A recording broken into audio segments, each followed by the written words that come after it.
Thanks for downloading the McKay interview. This podcast is brought to you by Kyoto Japan Automotive Group, a company which I've known personally for over 20 years, and your one-stop shop for tyres, batteries and auto parts.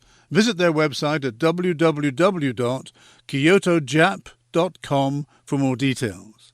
My newest guest is Dr. Matthew Goodwin, Professor of Politics at the University of Kent and a Commissioner of the Social Mobility Commission.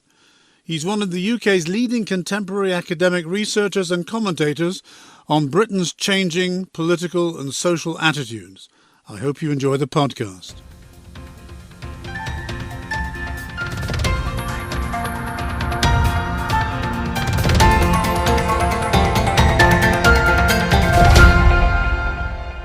Hello everyone. Regular listeners will know that over the past 11 years or so I've devoted quite a lot of time to trying to understand better aspects of life in the United Kingdom. I grew up there, I'm a citizen of that country, and yet I've now lived more years out of it than in it, so I don't claim to be really current. My guest today will help further my understanding, and yours, better, if you, like me, have an interest in the subject. He's one of the most prominent and respected of the generation of British academics born not one but two generations after the end of World War II.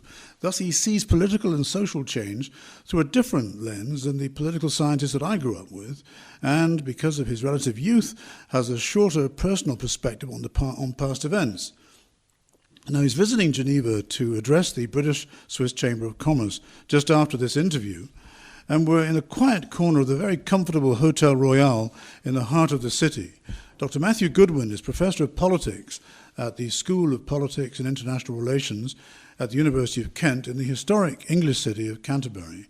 He's also a Commissioner of the Social Mobility Commission, and he'll no doubt explain what that means to us in our conversation. He's well published, having written a number of successful books, and his current one is on sale now. It's called Values, Voice and Virtue, and I commend it to you. Welcome to Geneva, Professor Goodwin. Welcome to the McKay interview, and thanks for making time for me and our listeners before the main part of your day, your address to the BSCC, begins. Well, thank you for having me, and I'm really looking forward to our discussion today in Geneva. It's going to be loaded and full of lots of interesting portent. And incredibly timely. Absolutely. I'm sure you'll explain why you say timely as we have our conversation.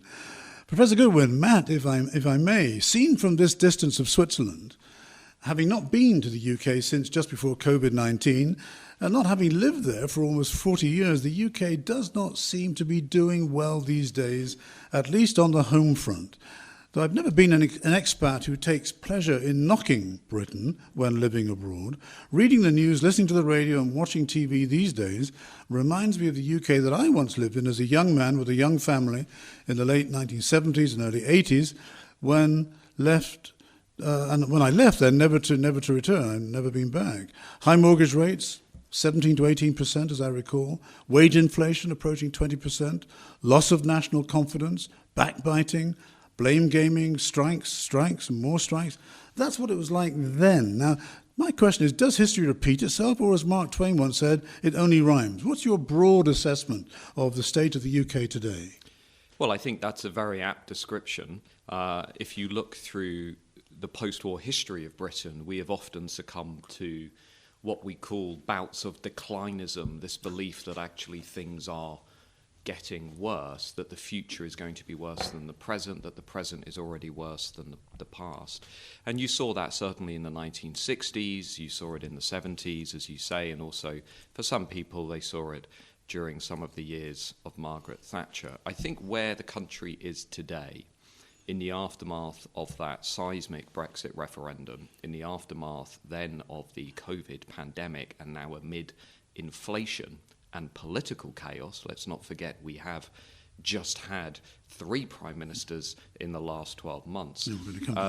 Britain is, I think, once again asking itself, who are we? Where are we going? What is our place in the world? And how are we going to use these newfound freedoms to try and shape that journey? So when I speak to many of my fellow colleagues and citizens in Britain, and I'm living just north of London in Hertfordshire, There is a general sense of pessimism about the country. There is a sense that our current generation of leaders might not be up to the task of resolving those problems. These are your contemporaries that you're talking about. Yeah, absolutely. People in the universities in the city. And I think it's fair to say there is a question hanging over both of the main parties that when you look back at previous bouts of declinism, they have often been followed by conviction, missionary leaders who have a radical vision, a very different vision of where they want to take the country. I think today people look at our political class and they don't really see a visionary. They don't really see somebody with a long-term plan for turning the country and turning Britain around. And so we are, I think, in another bout of declinism. So it's part of a rhythm in a way, or a cyclical kind of sense within the country. Yeah, I think that's true. When I was writing my recent book, Values, Voice and Virtue, I ended up reading a book by a former Financial Times journalist called Michael Shanks in the 1960s, and you might remember this. It was called The Stagnant Society, and it was a best-selling book. Sold about 60,000 copies. And he made the observation that the problem with Britain in the 1960s is that it had lost a sense of belief in itself. It didn't really have the innovation, the dynamism that was needed to refashion its economy. And of course, you lived through the consequences of some of that in the 1970s. And I think when you look at the conversation in Britain today, I think there is, again, a sense of confusion over this stagnant society. Productivity is low, growth is low. Brexit has brought many challenges. We'll come on to talk about those. This notion of levelling up the left-behind regions hasn't really worked, and the leadership that we've had hasn't really delivered so far on some of the advantages that you could have had and seized upon through Brexit. So there's definitely a question hanging over the elites in British society. So as you said, Matt, societies evolve, sometimes they progress, sometimes they regress. But it's only human to want to improve our lives and the life prospects of our children. The generation of my parents, that is the generation of your grandparents, having survived the death and destruction of World War II, probably had simple goals because life was possibly less complicated then. After all, they'd survived. They were alive and they had young families to raise. I'm talking about the Britain of 45, 46 and that period up to the swinging 60s. But my second question to you is more particular. What is your analysis today of today's adult generation? If you could go into it in a little bit more detail. Your generation, born in Britain in the 1970s, the Britain of Heath, Wilson, Callaghan, and right at the very end of the decade of Margaret Thatcher, of that decade, Margaret Thatcher, what in political and social terms does your political analysis tell you was bequeathed to them by their parents? By that I mean bequeathed by my generation to yours. What reins do you, Matt, hold in your hands today, and what are your contemporaries' worries and aspirations? It's a rather long question, but give me a sense of. No, I think it's an important question because the intergenerational contract was always premised on the idea that your children would lead a more prosperous and successful life than you did. And for the first time in post-war British history, we now have a generation of middle-aged, often young parents who no longer believe in the intergenerational contract, who are skeptical that their children will lead a better life than they did. And part of that story is economic. Part of that story is linked to the housing crisis that we have in the country, the fact that it is simply impossible for my students, for example, from Gen Z, my first-year university students were born in 2004, which will make both of us feel a little bit old. But for them to get onto the housing market today is almost impossible, needing a deposit that is upwards of £100,000. But it's also cultural. I think there is a profound sense among my generation is Gen X. I was born in 1981. I'm also technically known as a geriatric millennial, which is a term that has come that is used to define the older millennials who are culturally and politically quite different from the younger millennials. I've not heard that expression before. But for my generation coming through as well, I think it's also cultural. It's a sense that the new issues on the agenda, whether that's climate change, whether it's around social justice, whether it's around how we carve out a new sense of who we are, what is Britishness increasingly multicultural, diverse world. Those questions that I think unite younger generations are not being adequately addressed by our political leaders. So what you're seeing, for the first time in British history, I should add, is you're now seeing about 80% of the under 35s saying they're going to vote for parties on the liberal left. We've never seen that before. This is a new phenomenon. And pensioners rallying around the Conservatives in a much bigger way than even during the days of Margaret Thatcher. So the age divide in Britain has become a much more prominent part of our politics. Now, when you were living in the UK in the 70s and going into that Thatcher era, the young and old really were not that different in how they voted. Today it's become a very dominant fault line in our politics, and that's partly because of these very different economic, social and cultural experiences that are pushing them apart. But I think also if you look at the legacy of those earlier prime ministers and those earlier regimes, I think one of the blunt realities is that they did many things that were necessary at the time. You look at Thatcher, she reformed the economy, she put financial services in London on steroids. But there is now a consensus among economists in Britain that Brexit, the rise of Boris Johnson, the rise of populism, much like our European neighbours, was at least indirectly caused by the legacy of those earlier prime ministers. Can I just ask you just a quick corollary to that before we move on? What does the data show over the last, let's say, 40, 50 years about the likelihood to actually vote amongst young people compared with older people, as opposed to an intention to vote? Yeah, sure. So we have about a 30-point gap in turnout rates among as big as that, young and old, which is, again, large and growing. So, look, if people often ask me, how was Boris Johnson able to win an 80-seat majority? Why was Jeremy Corbyn crushed at the 2019 general election when he had so much support among young people?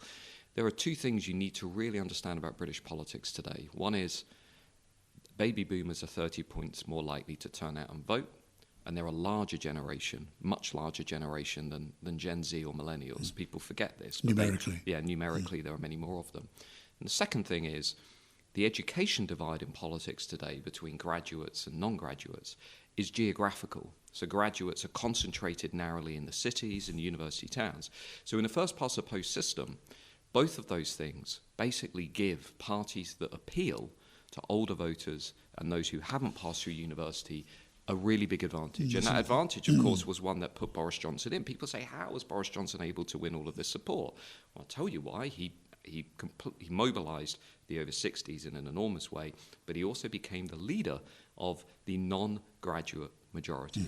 It's good to make that point. My guest today is Dr. Matthew Goodwin, who's Professor of Politics at the University of Kent in the UK, and we're talking about his analysis of the political and social landscape in Britain today. Let's talk practicalities for a while, Matt, because I see the clock is racing ahead.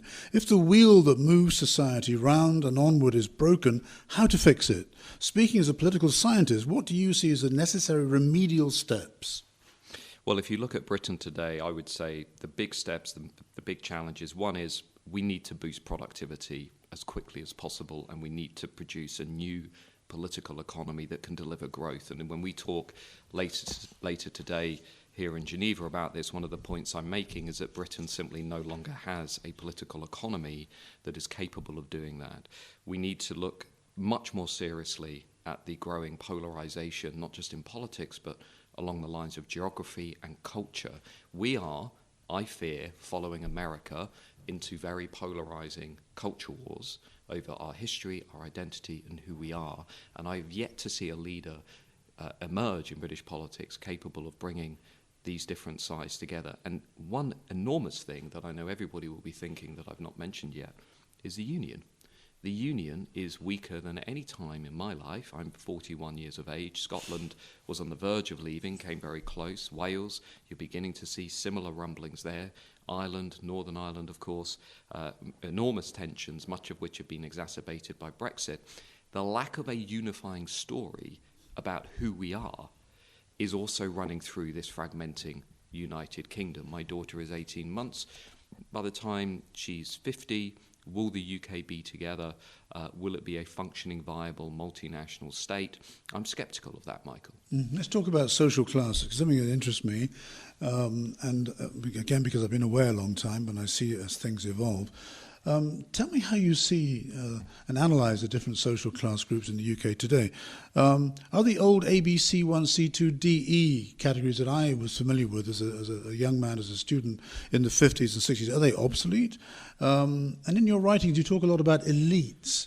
Who are they today? What is the middle class, the working class in the UK these days? Do these tags have meaning anymore? I mean, what tags or description do you use? Well, it's a great question, because if you talk to the leading experts on class in Britain at Nuffield and Oxford and so on, many of my colleagues, they will tell you that the power of social class in Britain, which, remember, in the words of George Orwell, is the most class-ridden society on earth, the power of class has been diminishing as each generation replaces the last. And if you look at the last 10 years of elections in Britain, one of the remarkable facts is that class was a weak predictor of how people voted at those elections, because education and age have become much more important. And the data shows that. So class has gradually weakened as a driver.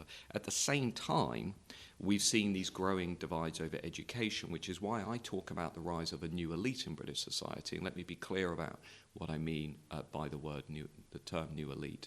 I'm referring to the new middle class, university educated, typically urban professionals who work in the knowledge sector, the creative sector, who tend to be economically secure, if not affluent, and who crucially, Michael, are leaning left on cultural questions. Over the last 10 years, they've moved sharply leftwards. They've become much more supportive of migration, much more supportive of the European Union, much more supportive of diversity, much more socially liberal. Now, why is this a challenge? It's a challenge because, unlike the old elite, the sort of Tory old boys elite who used to hang out in the private members' clubs on Pall Mall, well, they were economically detached from everybody else, but they were culturally conservative.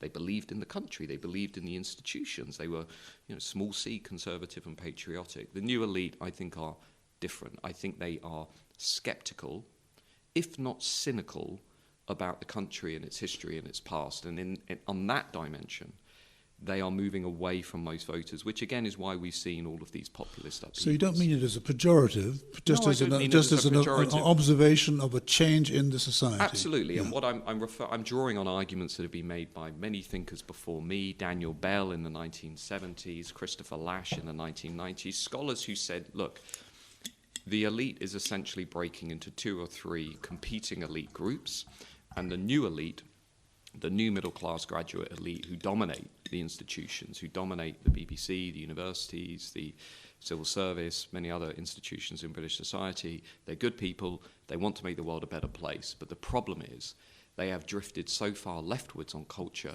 they no longer reflect the values of a majority of voters. Now, I have raised this, and I've been fairly criticised in some newspapers for making that point, the Financial Times and others, because I do not want to see Britain become America.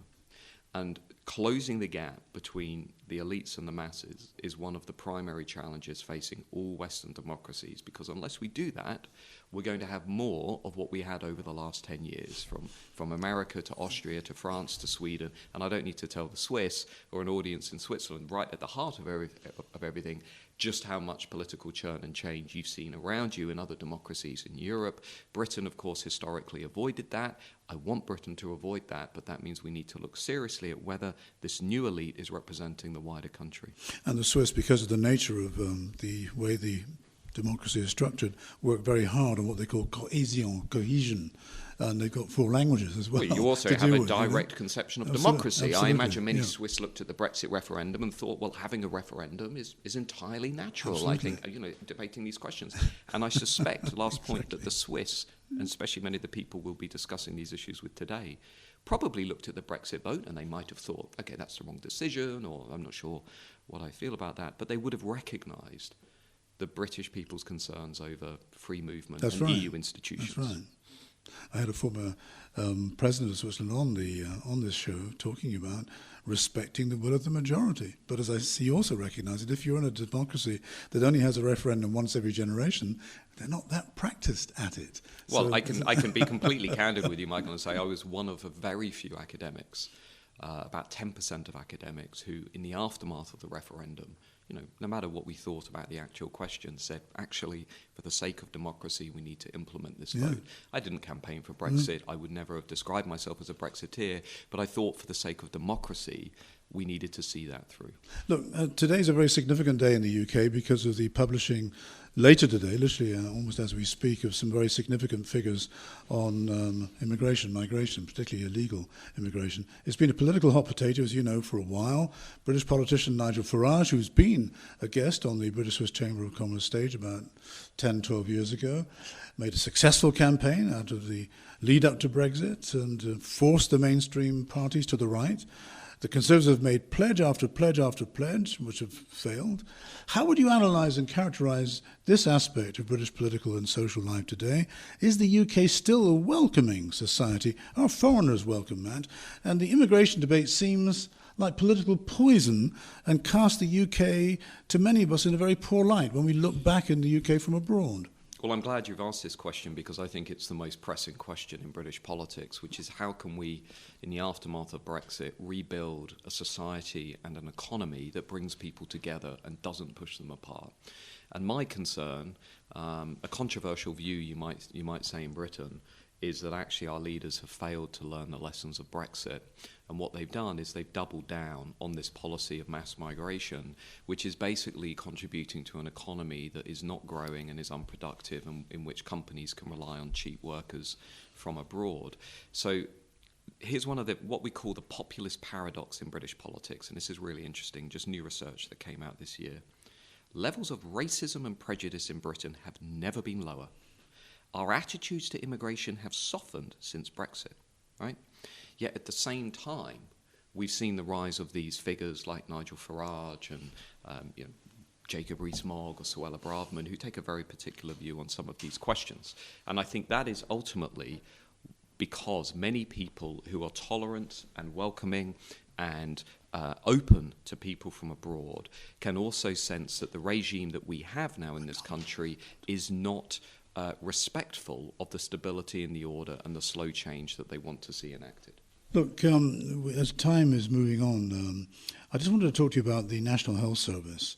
How has it come to be elevated as something approaching a national deity when it seems to be failing in so many ways? And how significant is this in the context of Britain's apparent growth in self-doubt? It's a great question, again, because the National Health Service is often said to be the closest thing we have to a national religion. But at the same time, waiting lists for appointments have never been higher. Trying to get an appointment to see a GP is a nightmare. And the system itself is not functioning anywhere near at the level that it should be functioning. Now, if you talk to people in Westminster, as I do every week, you'll get different interpretations. Some will say it's a hangover from COVID. Others will say it's a specific pressures coming from a rapidly growing population. But the reality, Michael, and I say this as somebody whose parents and cousins all work in the National Health Service, the reality is we've pumped the NHS full of money. We're spending about 190 billion a year on National Health Service and social care, and we've never reformed it. We've never actually made it work. We've never even been able to have a discussion about what alternative health systems, like those in France or Germany and elsewhere, could perhaps be brought into the UK to make the system more efficient. Why do you think that is? Because it seems like an obvious question. I think again, it comes back to political leadership and an unwillingness among our current generation of leaders to challenge these taboos in British society. Immigration is one. The National Health Service is another. Merely suggesting that we should have a different way of funding and reforming the healthcare system is seen as being outside of what we call in political science the Overton window, the range of acceptable discourse. So what we end up doing is lurching from one year to another, throwing money into this National Health Service while not talking as well to British people about things like prevention. We need to be working much more actively at preventing escalating increases in obesity, for example. We're rapidly following America on that issue as well. We have record levels of so-called deaths of despair or slow-motion suicides through things like alcohol and drug abuse, especially in those industrial communities that were left to rot after the 1980s. Lots of these issues I think we need to think and talk much more seriously about, but we have to shake up this status quo, Michael, because it's clearly not working. I know you're not a social scientist, but political economy covers a fairly wide range. But tell me, I read somewhere recently the statistics showed that 21% of the population of England and Wales, of the working age population, is economically inactive. How could that be?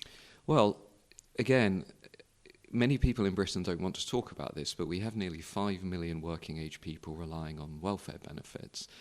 A large number and what of is those, the working age population, roughly speaking? 18 to 60, 65, around that sort of area. And in numbers of people? Nearly 5 million. 5 million. Yeah. Working age people not in the economy. Yeah. Some of that is a hangover from COVID. Yeah. We had lots of people say they're unwell, they've got mental health issues. But to be honest, a lot of that has been coming since the 2000s when the welfare state was expanded and lots of people were pushed onto it and therefore not really having much dignity and meaning and purpose in their lives. The Conservative Party, in my view, has fundamentally failed to reform welfare in a way that you would need to do in order to push those people back into a meaningful existence. And what we're doing now, and this is perhaps a controversial point, we're not even talking about the welfare problem because we're plugging the gaps by relying on bringing workers in from overseas. And this is where I think we've got a leadership class in Britain which isn't really interested in investing in British people. You know, give you another example, you look at, say, the NHS, which we just discussed. Most of our doctors now are brought in from abroad because we don't want to expand the number of medical places for British kids. So we turn away 20,000 applications every year, 30,000 from British kids who want to become doctors. Just in medicine, 20,000? Because we don't have medical places. My God. Yeah, we don't have medical places. Okay. So because we say it's too expensive, right? Yet we're spending all of this money on other initiatives. So I think this is where you can see in the Conservative Party especially an emerging debate similar to America, which is it time to begin to think much more seriously about organising politics around some kind of principle of national preference? And by that I mean ensuring that the NHS, companies, institutions, universities prioritise domestic British workers before relying on this model, which is basically dependent upon as long as they're trained. Cheap labour. Well, the problem is they're often not trained. I mean, you know, British working class kids are not entering the education system or staying in the system anywhere near as much as they should be. I can tell you as a university lecturer, some of the kids that I teach, to be blunt, shouldn't be at university. And the migrant class with their children seem to do better. They aspire. Oh, they routinely outperform British kids at every level of the education system, which is fantastic. But again, this is, you know, in my role as a social mobility commissioner, this again challenges one of the big narratives we have about Britain. We say Britain is a terrible place where nobody can thrive and nobody can prosper. On the contrary, it's not true. Many kids, often from minority backgrounds, are thriving. Yet actually it's often working class kids from families that have been in Britain for generations who don't have that aspiration and who don't have strong families, Michael. This is another taboo we're not allowed to talk about, the extent to which Britain now has the highest rates of family breakdown we're going to talk in about the Western world. We're going to talk. I mean, unfortunately, it's a very big question. It's something that interests me, being a family man and with children in different places and grandchildren in different places. What does the data show? What does the data say, Matt, about family life in the UK? I mean, what is the state of the traditional family? If I sound really old-fashioned, father, mother, children. Does the data show that children have better life prospects in traditional families? And what does the data say? And I really want to know what the facts are about children being brought up by one parent. How much of are minority families? You've touched on it, where two men or two women are raising children. Is their voice disproportionate in the debate on families and family life?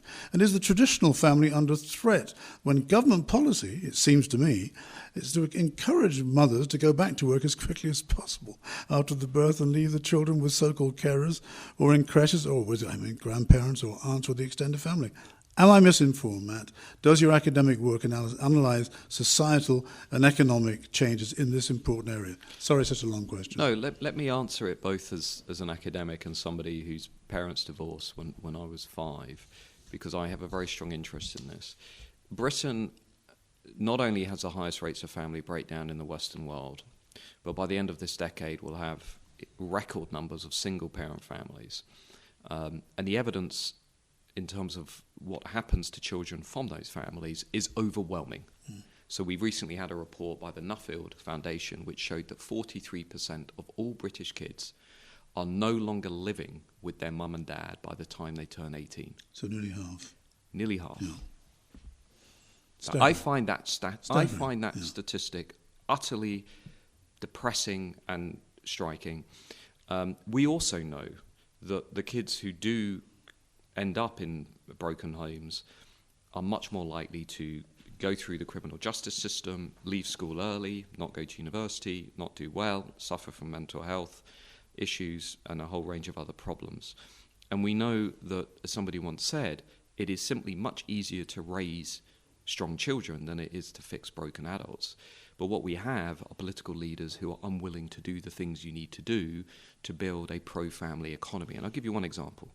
Our new Chancellor, Jeremy Hunt, recently changed the system to try and encourage mums and dads to get back to work as soon as possible after having kids. I saw that, yes. Now, how on earth is that going to help build sustainable, strong family environments over the long term? Why aren't we having a serious conversation in Britain about not only how to improve and uphold strong families, but, and again, this is a controversial point, how we can encourage people to have more kids? Because if you look at Britain over the longer term, we, like most Western democracies, are heading into a demographic time bomb, right? It's about to explode. We aren't having enough kids, and what we're doing in order to try and deal with that is encourage more migration, which then creates this never-ending spinning loop of having a society that is constantly churning, because we don't have pro-family policies that are encouraging people to invest seriously.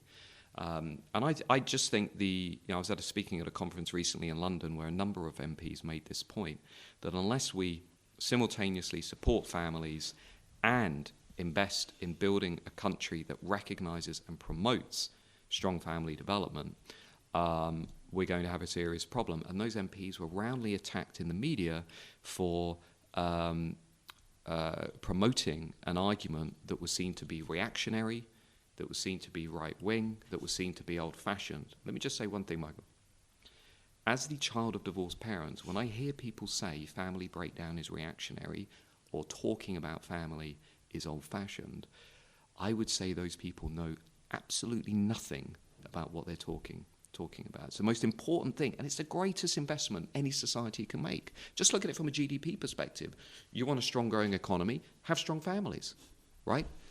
You want to resolve the housing crisis, have strong families, right? Because you don't want people breaking off into single dwelling homes and the rest of it. And this is where I think our leaders are incredibly short-sighted. They're not even kind of reflecting on the longer term policy challenges that we're facing as a society. Matt, you've opened up another debate which we haven't got time to go into now on the importance of family life. I'm an advocate of that.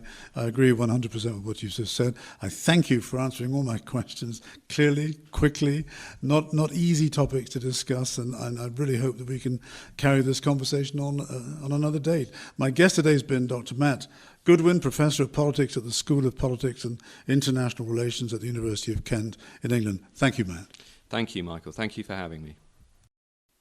Thanks for listening to the McKay Interview podcast, brought to you by Kyoto Japan Automotive Group, a company which I've known personally for over 20 years, and your one-stop shop for tyres, batteries and auto parts. Visit their website at www.kyotojap.com for more details. And you can find more podcasts on Anchor FM. Just Google McKay Interview Anchor FM. Thanks again for listening.